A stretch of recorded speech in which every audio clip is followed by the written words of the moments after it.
Auzubillahiminash-shaytanir-rajim. Bismillahir-rahmanir-rahim. So we are covering this guideline is very small portions. तो अच्छी बात है, इससे ज़्यादा अच्छे से आपको चीज़ें जो है वो समझ आएंगी. स्मॉल पोर्शंस में हम कवर करेंगे. तो देखें, हम अब कॉन्ट्राइंडिकेशंस पे आए थे और हम कहते हैं कौन सी चीज़ें रिलेटिव हैं, कौन सी चीज़ें एब्सोल्यूट हैं, कौन सी चीज़ें जो कॉन्ट्राइंडिकेशन नहीं है.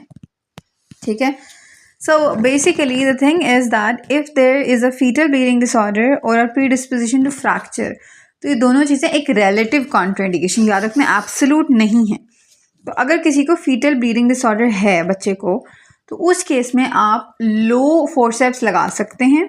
वैक्यूम भी नहीं लगाना आपने और मिड कैविटी भी नहीं लगाना. ये आगे एक्सप्लेनेशन में बात लिखी हुई है कि है ये रिलेटिव कॉन्ट्राइंडिकेशन, मतलब लगा सकते हैं इंस्ट्रूमेंट, लेकिन कौन सी इंस्ट्रूमेंट लगानी है आपने इस केस में लो कैविटी फोर्सेप्स लगाना है, मिड या फिर वैक्यूम नहीं लगाना. ठीक है. अच्छा, अब अगर जो है वो माँ को कोई वायरल इन्फेक्शन है जो ब्लड बॉर्न है, जैसे कि HIV हो गया, हेप बी सी हो गया, तो ऐसे केस में हमें लगता है कि इंस्ट्रूमेंट नहीं लगाएंगे, लेकिन ऐसे तो लगा सकते हैं. This is not an absolute contraindication. ठीक है. You can, this is not okay.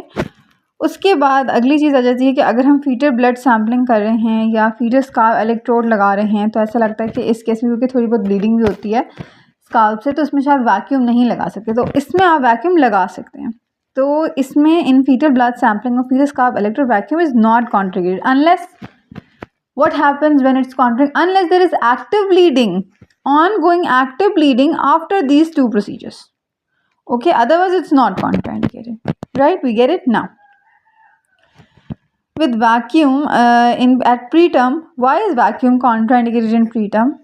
Because there is excessive subgaleal hemorrhage and scalp trauma. Okay, because the scalp and they are not properly developed. Okay, and the bones are very soft at that time. So vacuum should be avoided before 32 weeks. And so 32 weeks से पहले vacuum नहीं लगा. पहले ये 34 होता था, लेकिन अब 32.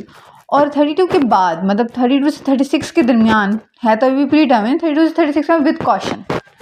सो इन प्री टर्म फिर हम क्या प्रेफर करेंगे? Forceps. So in preterm, if the child is at child caring, if the gestation age is 32 or less, then don't use vacuum. And if it's from 32 to 36, then you can use, but with caution. ठीक है. अब with caution मतलब क्या है? मतलब ना use करें, लेकिन गाइडलाइंस करें with caution. ठीक है. तो अब हम एक दफ़ा देख लेते हैं कंपैरिजन. ठीक है.